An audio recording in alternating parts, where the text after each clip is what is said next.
Can we talk for a minute? Girl, I want to know your name. Hi guys, it's Renisha here, and I'm here to talk for a minute about some traveling tips that I have for you guys. I have about 25 tips that I want to divulge to you today for this week of Wisdom Wednesday, which will be very helpful for you when you're traveling around the world. Tip number one is to definitely be flexible. This goes without saying. When you're traveling, especially when it comes to planes, honey, you have to be flexible. You might miss a flight. I can't tell you how many flights that I've missed. Most of my flights, actually, that I've booked, I've actually missed. Don't fret. Don't get all huffy and puffy about it. Most of the time, they can get you on the next flight there. Be flexible. Don't get all up in arms if everything doesn't go as planned, because where there's a will, there's a way. People do this every day, 24/7. So if you need help, if something goes awry and you need help, don't be afraid to ask someone. So nothing is set in stone when it comes to traveling. So be flexible. Number two, my favorite thing to do is making a list. Make a list of the things that you want to do if you go to this city, that city. I do this all the time.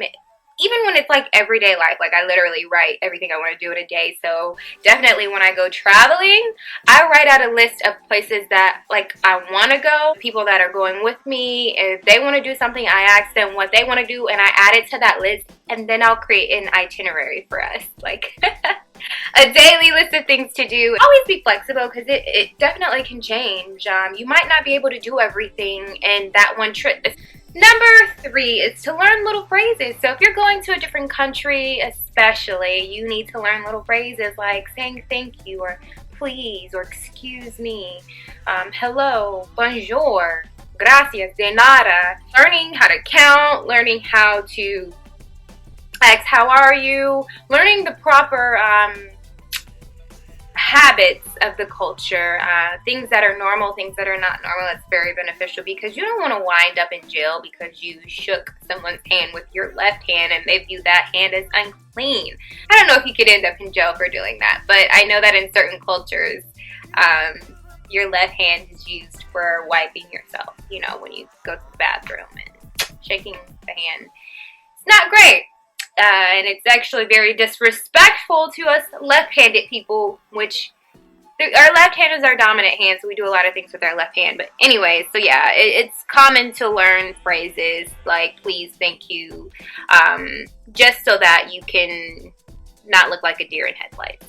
Tip number four, which I definitely dropped the ball, is definitely if you like to take pictures, if you like to vlog, you need to bring an extra battery or two, because you might actually run out of battery. Maybe you're gone for the entire day and you don't want to miss anything. You're having a fantastic, phenomenal day, and in order to get everything, you need to have those backup batteries.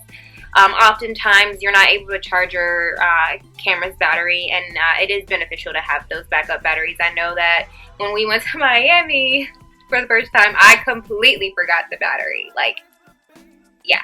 Completely forgot it. Like I completely messed up on that one, and we didn't get anything. So yeah, bring a battery and a backup or two. So tip number five, you want to bring something like a sarong. Sarongs can be used as a wrap up when you're cold.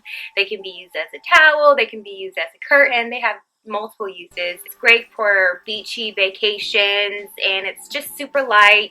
Solid colors are definitely best, but if you want to wear something fun and colorful, definitely bring that. Tip number six is to always buy travel insurance. Now, this is something that I haven't quite tapped into, but I know that it's very important, because an accident on a trip can definitely wipe out your entire savings account, or even worse. Definitely World Nomads is a great travel insurance company that you can definitely look into. Tip number seven is going to photocopy all of your important documents, like your passport. You always want to have a photocopy just in case you lose your actual passport. You still will be able to travel more than likely with the photocopy of your passport. If not, then you would be forfeiting trip, and usually abroad trips or they're upwards of $2,000, just depending on where you are and where you're going. This next tip is a no-brainer. Tip number 8 is pack an extra pair of undies, as if you don't already. I actually recommend packing like an extra like outfit, especially when you're like to take onto the plane with you, just in case something happens, in case they lose your luggage or something like that. Then you have another outfit to change into while your luggage is on the way, or maybe you're gonna go out and buy extra clothes because that you lost your luggage and you have no choice but to you have a clean set of clothes to change into, opposed to running around in the clothes that you flew in. You need to organize your outfits prior to coming. What else are you doing on a vacation if not looking good? Why would you not already have your outfits organized? And don't just pack the amount of days. You need to pack at least maybe 2 extra outfits, just in case your mood changes. Like, I don't want to wear this now. So yeah, you need to have your outfits already planned out for each day, so that you're prepared. You need to pretty much put all of your important stuff in your carry-on, your electronics, your medications, your important documents, an extra change of clothes, / your underwear, a toothbrush, toothpaste, like all of those items you want to bring an extra pair of, because you never know, your luggage can get lost, you know. And again, you don't want to be that person that is walking around not being able to wash their tail or brush their teeth or have the same clothes on that you flew in. And I know prior to this I said to bring an extra pair of clothes, but also bring another pair of clothes, you know, to sleep in, just in case you literally have to change into these clothes to go, you know, what if your flight arrives at night and you don't have the time to go shopping for clothes. This next tip is to inquire about the price prior to you taking public transportation. This is a no-brainer. You might actually end up spending more money than you expected. I know that in Vegas we took taxis everywhere, and they were not cheap at all whatsoever, and a lot of those places we could have honestly just walked to. So this next tip is to stay hydrated on the flight. It's very easy to get dehydrated on long flights, especially if you're drinking alcohol or if you haven't taken enough water in already prior to getting on the flight, and dehydration causes headaches, fatigue, and a long laundry list of different problems that you definitely don't want going somewhere on a vacation for fun. You don't want to be a Debbie Downer. Put your room number and hotel address in your phone, or take a picture of it, take a screenshot of it at least. We live in a technology-based society in which information is coming at us 24/7.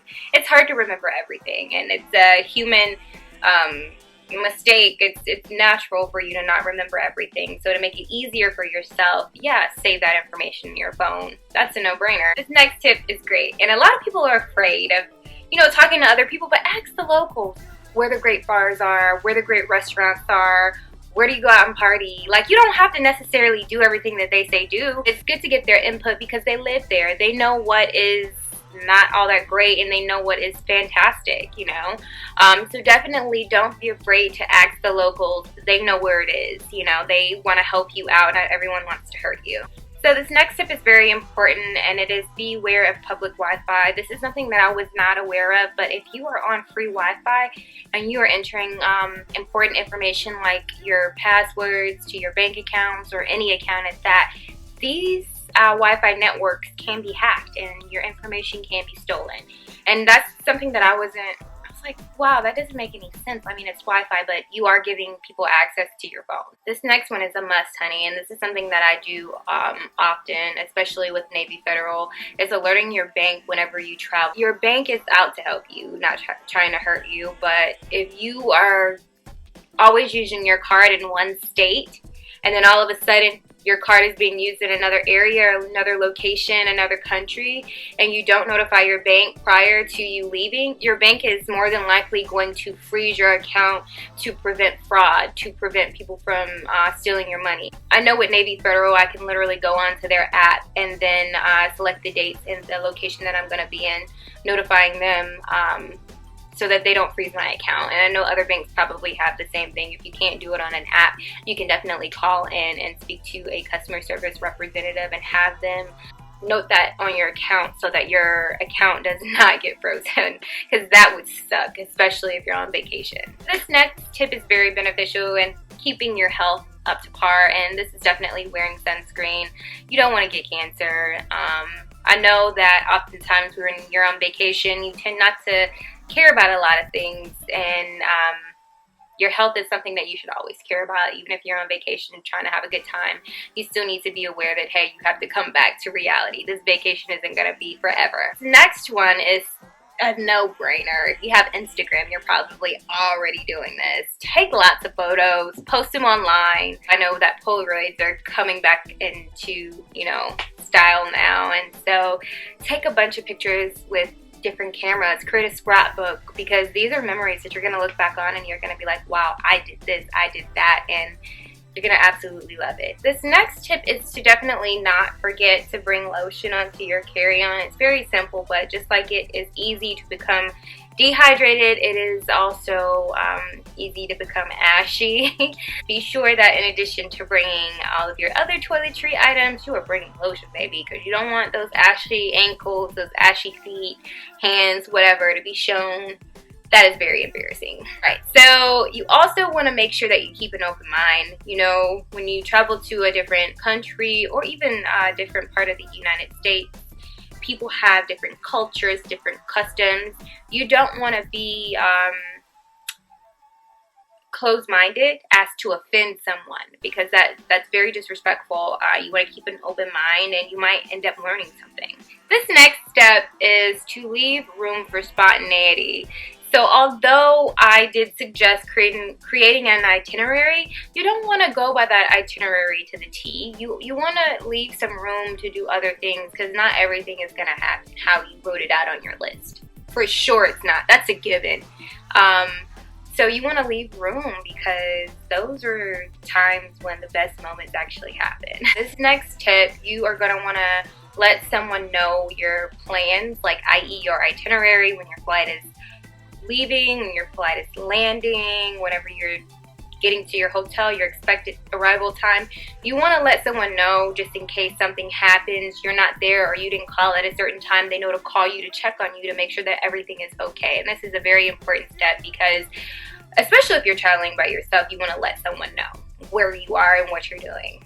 So this next step is very important as well. So you want to keep all of your money sources separate. So you don't want to keep all of your cash together. You don't want to, with your cards, you want to make sure all of that stuff is separate, just in case you lose a bag. You're not going to have all of your money in one bag, so that if it gets lost, you don't have any cash. You're going to keep money in different places so that you will have a stash to get to, or a card to get to, just in case these get lost or stolen. This next step is very important, and it's something that I need to do. You do want to include a small first aid kit with you when you travel, so it can include items that you may need just in case you get hurt: aspirin, Tums, cold medicine, Benadryl, bandages, cough drops, Neosporin, activated charcoal pills, which are great if you eat something that upsets your stomach, and other things that are not as easy for you to get to while you're traveling. Thanks for watching this week's episode of Wisdom Wednesday, guys. I hope you enjoyed the travel tips that I gave you. If you have some more, leave them in the comments below. If you have any questions, as always, leave them in the comments below, and I'll be sure to get back to you.